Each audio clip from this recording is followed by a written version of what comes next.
करते हुए नंद बाबा तुरंत मथुरा की ओर चल दिए। इधर नंद बाबा चले और उधर कन्हैया की मौसी जी आ गई। कन्हैया की मौसी जी कौन?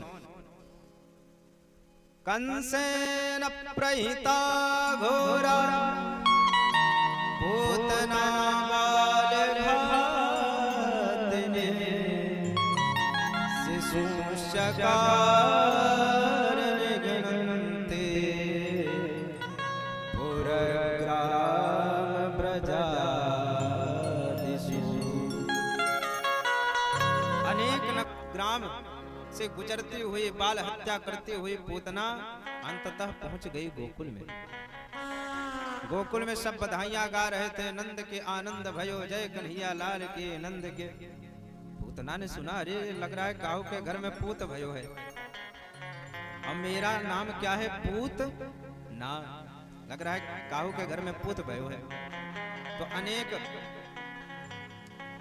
सखियां बधाई लेकर के चली जा रही थी, तो इसने भी बड़ा ही सुंदर अपना स्वरूप धारण किया, बड़ा ही सुंदर मेकअप वेकअप लगाया और लगाने के बाद चल दी सखियों में मिल करके। इसने ऐसा अपना स्वरूप धारण किया महाराज कि ऐसा लग रहा था मानो श्री देवी आ गई है। श्री देवी का आप लोग गलत भाव नहीं लीजिएगा, श्री देवी यानी भगवती लक्ष्मी। ऐसा लग रहा है मानो साक्षात श्री देवी ही आ गई। और सारी सखियां बधाइयां दे रही थी, तो इसने भी अपना नाटक करना प्रारंभ कर दिया।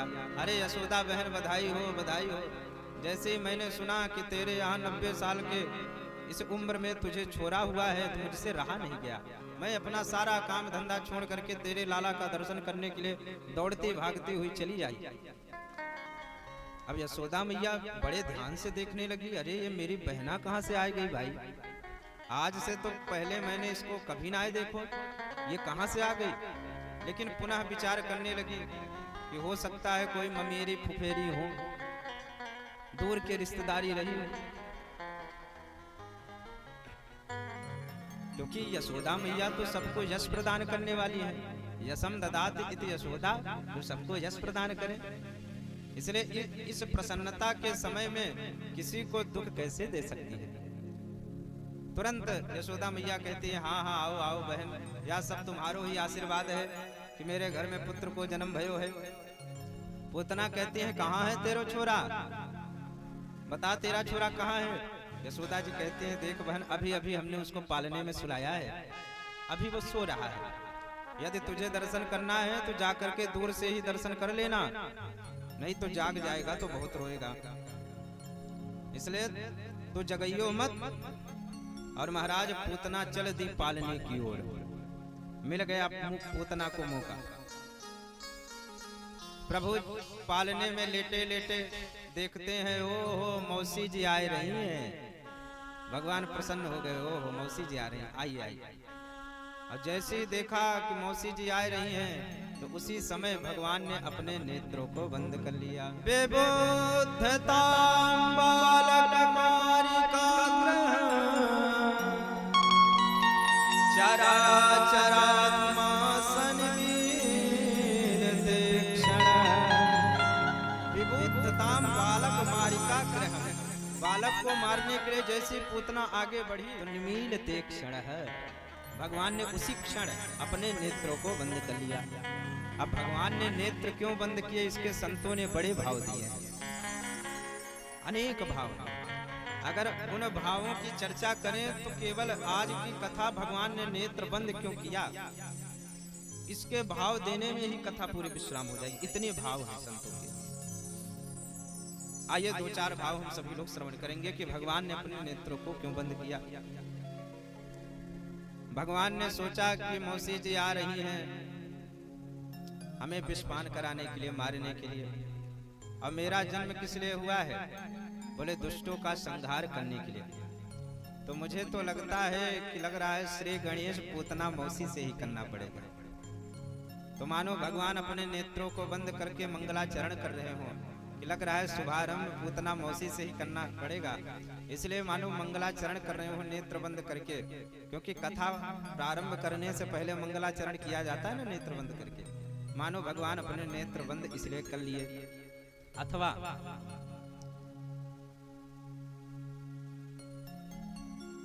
ऐसी दो ही इंद्रियां हैं जिनके द्वारा पाप हमारे अंदर शीघ्र प्रवेश करता है, या फिर नेत्र हैं और या फिर कान है। जब हम किसी दूषित दृश्य को देखते हैं तो उसको देख करके हमारे अंदर विषय भर जाते हैं। इसलिए वेद भगवान कहते हैं हमें सदा कल्याणकारी ही दृश्य देखना चाहिए, हमें सदा कल्याणकारी ही शब्द सुनने चाहिए। भद्रम कर्णेभिः शृणुयाम देव भद्रम पश्येमाक्षभिर्यजत्रा। हमें सदा कल्याणकारी दृश्य ही देखना चाहिए। इसलिए मानो भगवान ने अपने नेत्रों को बंद कर लिया, क्योंकि ये विषय का रूप है पूतना। अथवा मानो भगवान ने नेत्र इसलिए भी बंद किए कि पूतना मौसी आ रही है विषपान कराने।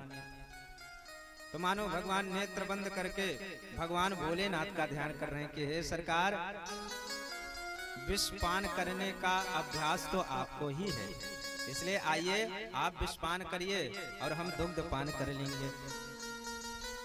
अथवा विष होता है कड़वा, तो जब भी कड़वी दवा किसी बच्चे को पिलाई जाती है तो माता जी जब दवा पिलाती हैं तो कहती हैं बेटा आंख मूंज के पी जा, कहती है ना जब कड़वी दवा होती है। तो ये विष है कड़वा, इसलिए मानो भगवान सोच रहे कड़वा तो है ही, क्यों ना आंख बंद करके ही पिया जाए। इसलिए मानो भगवान ने अपने नेत्रों को बंद कर लिया। अथवा पूतना माया से अपना रूप धारण करके आई हुई है। पूतना है मायावती और भगवान है मायापति। तो मायापति के सामने क्या मायावती टिक सकती है क्या? क्योंकि भगवान यदि अपने नेत्र को खोल लें तब क्या होगा, बोले जो इसका विकराल स्वरूप है वो प्रकट हो जाएगा, सब भयभीत हो जाएंगे। इसलिए मानो भगवान ने अपने नेत्रों को बंद कर लिया। अथवा जो दृष्टि का पात्र हो उसी पर दृष्टिपात करना चाहिए। दृष्टवा पात्रम दृष्टि, जो दृष्टि का पात्र हो उसी को देखना चाहिए। एक देवी जी और आई थी रामावतार में भगवान से ब्याह करने के लिए। कौन सी देवी जी? बोले शूर्पणखा। शूर्पणखा का अर्थ क्या है? बोले सूप जैसे जिसके नख हो उसको क्या कहते हैं? शूर्पणखा। तो आज भी महाराज शूर्पणखा की भतीजियों की कमी नहीं है। बोले जय श्री कृष्ण। तो आज भी शूर्पणखा की भतीजियों की कमी नहीं है, जिधर देखो उधर डोल रही है, इसलिए सावधान रहिए। तो शूर्पणखा आई थी भगवान से, कहती है कि सरकार आप हमसे विवाह कर लीजिए। लेकिन एक बार भी भगवान दृष्टिपात करके उसको नहीं देखे, क्योंकि भगवान जानते हैं कि जो दृष्टि का पात्र है उसी पर दृष्टिपात करना चाहिए। भगवान का रूप सौंदर्य इतना दिव्य है, भगवान के उस रूप सौंदर्य आभा प्रभा शोभा का दर्शन करते ही सब निहाल हो जाते हैं। अरे और किसकी कहें, स्वयं जो शत्रु है वो भी भगवान के सौंदर्य का दर्शन करके सब कुछ भूल जाते हैं। शूर्पणखा का जब नाक काट दिया था लक्ष्मण जी ने, तो शूर्पणखा खरदूषण के पास गई। खरदूषण से कहते हैं कि भैया बड़ी समस्या हो गई, बताओ आपकी बहन की ऐसी हालत कर दी गई। बोले चलो कौन है वो, कौन है वो? तुरंत हाथ पकड़ करके ले जाते हैं। और जैसे ही सामने देखा राम जी का सौंदर्य तो रीझ गए, खरदूषण बिल्कुल रीझ गए। अब बताइए आपके बहन का किसी ने नाक काट दिया हो और नाक काटने वाला सामने हो तो आप उस पर हमला बोल देंगे। लेकिन खरदूषण थे, यद्यपि इन्होंने बहन को मेरी बहन का नाक कान काटा है, लेकिन ये बड़े सुंदर लग रहे हैं। बताइए मतलब बहन का नाक कान कटा है, बगल में बेचारी खड़ी है और उनके भाई कह रहे हैं कि ये बड़े सुंदर लग रहे हैं। यद्यपि भगनी कीन पुरूपा, यद्यपि भगनी कीन पुरूपा, बदलायक नहीं पुरुष अनुरूपा, बदलायक नहीं पुरुष अनुरूपा, बदलायक नहीं पुरुष अनुरूपा, बदलायक नहीं पुरुष अनुरूपा। यद्यपि उन्होंने मेरी बहन को कुरूप कर दिया है, लेकिन बदलायक नहीं पुरुष अनुरूप, ये बड़े सुंदर लग रहे हैं। कोटि कोटि कंदर्प के दर्प का दलन करने वाला भगवान का सौंदर्य है। ऐसे सौंदर्य को देख करके खरदूषण भी निहाल हो गए। और स्वयं शूर्पणखा जब भगवान के सौंदर्य का वर्णन जब रावण के पास जाकर के करती है, वाल्मीकि रामायण में आप लोग पढ़िए, जब रावण के पास जाते हैं तो रावण पूछता है कैसा है वो, तो कहते हैं तरुण रूप संपन्न सुकुमार महाबल पुंडरीक विशालाक्ष चीरकृष्णाजिनाभन। तरुण रूप संपन्न, आहा रूप संपन्न है वो, तरुण है। सुकुमारौ महाबलौ, बड़े सुंदर हैं। तो ऐसी जो स्वयं भगवान की प्रशंसा करते थकती नहीं है, लेकिन जब वो भगवान के पास आई तो कपट रूप धारण करके आई। इसीलिए भगवान ने उस पर दृष्टिपात बिल्कुल नहीं किया। देख सीता जी की ओर रहे थे और बात शूर्पणखा से कर रहे थे। सीताये चेताये कहे प्रभु बाता, सीताये चेताये कहे प्रभु बाता, आये कुंवार मोर लघु भ्राता, आये कुंवार मोर लघु भ्राता, सीताये चेताये कहे प्रभु बाता, सीताये चेताये कहे प्रभु बाता, सीता ही चितये कही प्रभु बाता। देख सीता जी की ओर रहे थे और बात शूर्पणखा से कर रहे थे। इसलिए जो दृष्टि का पात्र हो उसी पर दृष्टिपात करना चाहिए। इसलिए मानो भगवान ने सोचा कि उस समय तो हमारी किशोरी जी थी, हमने अपना काम चला लिया था, लेकिन आज कोई नहीं है, इसलिए मानो भगवान ने अपने नेत्रों को बंद कर लिया। निमीलते क्षण, पूतना ने पालने की ओर देखा और देखने के बाद भगवान ने अपने नेत्रों को बंद किया है। पूतना ने सोचा बालक अभी सो रहा है, इसलिए इस समय इसको मारना ज्यादा उचित रहेगा। तुरंत लाला को उठाया और उठा करके जैसे ही स्तनपान कराना प्रारंभ किया तो पहले तो भगवान ने पूतना के स्तनपान करते हुए पहले विष को पिया, उसके बाद दुग्ध पान किया और उसके बाद प्राणों को ही पीना प्रारंभ कर दिया। गाढ़ं कराभ्यां भगवान् प्रपीड्यत, प्राणये समं रोष समन्वितो पिबत। पहले भगवान ने विषपान किया, उसके पास दुग्ध पान किया, फिर प्राणई समम रोष समन्वितो पिबत। फिर भगवान ने उसके प्राणों को पीना प्रारंभ कर दिया और जैसे प्राण पीना प्रारंभ किया पूतना के मर्म स्थलों में तीव्र वेदना उठने लगी। अब कहती है सामुंच मुंचालमिति प्रभाषिणी निष्पेद्यमाना खिन जीव मरमणि। अरे बेटा छोड़ दे बेटा छोड़ दे। प्रभु कहते हैं मौसी जी पहले तो हम किसी को पकड़ते नहीं हैं, और जिसको पकड़ लेते हैं उसको जीवन में कभी छोड़ते नहीं हैं। जब तीव्र वेदना उठने लगी, भगवान प्राणों को पीना प्रारंभ कर दिए, तो भगवान को लेकर के मथुरा की ओर भागी, और जैसे ही भागे तो भगवान तुरंत उसके प्राण का हरण कर लिए, और पूतना का शरीर बिल्कुल प्राण रहित हो गया। धड़ाम से धरती पर महाराज गिर पड़ा। 18 किलोमीटर का उसका शरीर था। पतमानो पितत्ते त्रिगभ्योते तरद्रुमा छोड़यामास राजेंद्र महदासी। गभ्योति कहते हैं 2 कोस को, और 3 गभ्योति यानी 6 कोस यानी 18 किलोमीटर तक का उसका पूरा शरीर था। अब 18 किलोमीटर के अंदर जितने भी वृक्ष आदि लताएं थी वो सब पूतना के उस शरीर के नीचे आकर के चकनाचूर हो गई। जब धड़ाम से आवाज आई तो यशोदा मैया सबसे पहले आंगन की ओर गई, और आंगन में देखा तो कन्हैया थे ही नहीं।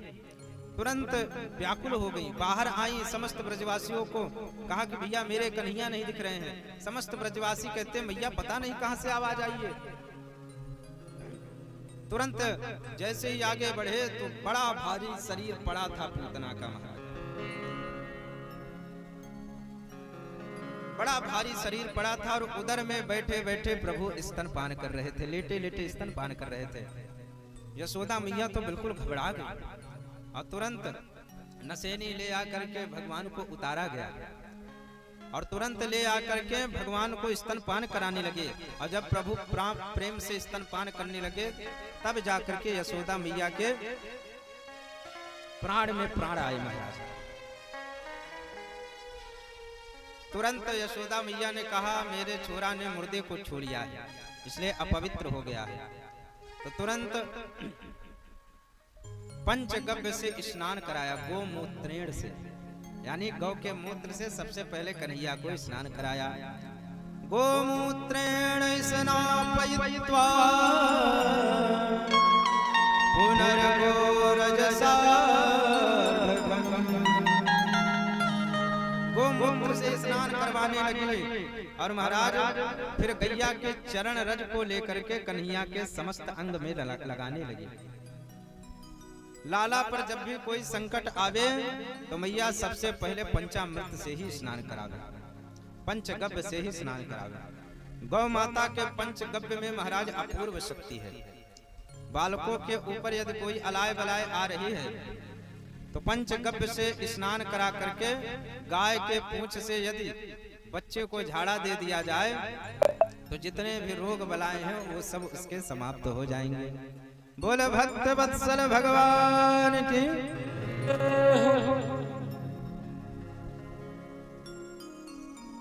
इसलिए 8 श्लोकों में, जिसको बाल रक्षा कवच कहा जाता है, भागवत जी में बाल रक्षा कवच किसी को कहा गया है। इन 8 श्लोकों को पढ़ करके जो गाय के पूंछ से झाड़ा देता है बच्चों को, उसकी सारी अलाय बलाय दूर हो जाती है। इंद्रियाणि ऋषिकेश प्राणानारायण वदतु श्वेतदेवपतिश्चित्तं मनोयोगेश्वरो वदतु। अब देखिए भगवान के नाम से भगवान को ही झाड़ा दिया जा रहा है। भगवान सोच रहे हो हमारे ही नाम से हमें ही झाड़ा दिया जा रहा है। भगवान तो प्रसन्न हो गए, और महाराज उसी समय नंद बाबा आ जाते हैं। नंद बाबा आकर के ब्रजवासियों से कहते क्या हुआ ब्रजवासियों? सारे गोप वाला कहते हैं बाबा तुम तो चले गए मथुरा, यहाँ आ गई पूतना और अपने कन्हैया भैया को लेकर के भागी जा रही थी। उसी समय पता नहीं कैसे इसको ठोकर लगी, क्या हुआ, ये धड़ाम से गिर पड़ी और बिल्कुल सीधी गिरी पड़ी हुई है। अपनों कन्हैया भैया तो बच गए, लेकिन यहाँ मथुरा और गोकुल की रास्ता जान कर गई। नंद बाबा कहते हैं भैया अब तो मुझे पूर्ण विश्वास हो गयो को वसुदेव पक्को ज्योतिषाचार है। वाने मुंह को बतायो कि भैया तू जल्दी गोकुल की ओर जा, तेरे घर में बहुत बड़ा उत्पात होने वाला है। आज उसकी बात बिल्कुल सत्य हो गई, उसने सत्य कहा था। नंद बाबा कहते हैं ब्रजवासियों अब जो होना था सो हो गयो, ले आओ कुल्हाड़ी, और कुल्हाड़ी ला ला करके पूरे इसके शरीर को काटो, और काट करके जितने भी वृक्ष हैं सब इसी में पटक दो और इसको स्वाहा कर दो, इसको जला दो। तब क्या था महाराज, सबरे ब्रजवासी अपने अपने घर से कुल्हाड़ी लेकर के आए और ले आकर के पूतना के शरीर को काटा और दग्ध होने लगा, अग्नि जला दी, दग्ध होने लगा उसका शरीर। और महाराज जैसे उसके शरीर को जलाया तो उसी समय उसके शरीर से ऐसी दिव्य सुगंध निकली कि महाराज पूरा ब्रजमंडल सुवासित हो गया। दहिमा दह्यमानस देहस्य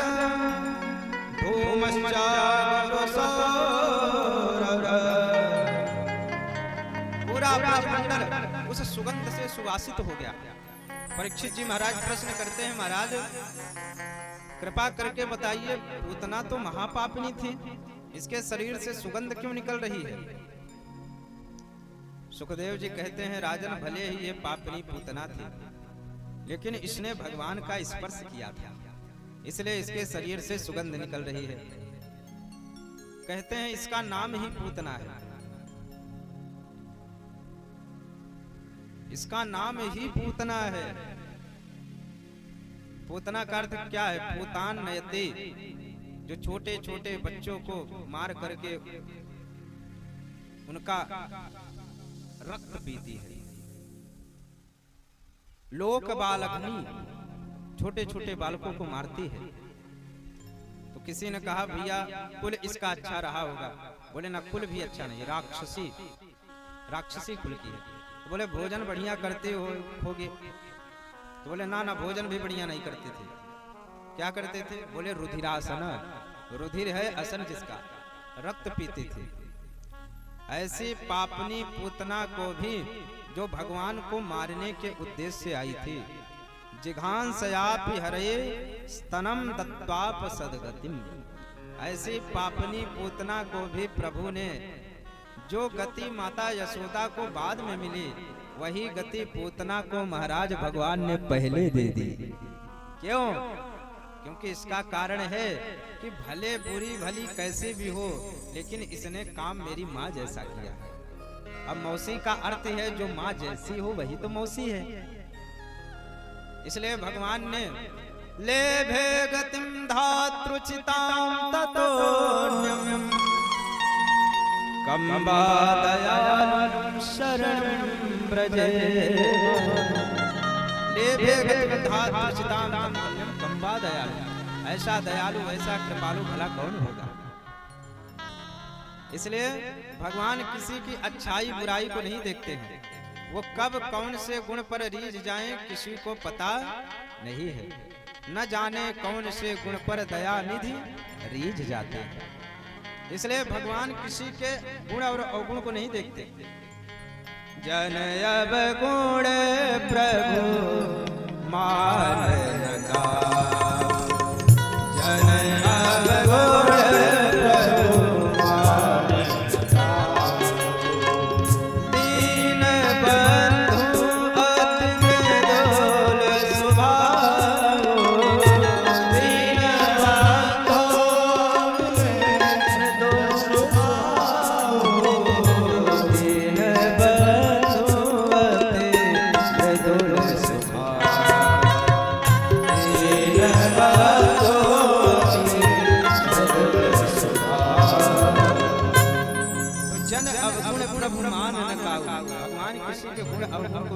क्योंकि दीन बंधु अति मृदुल स्वभाव।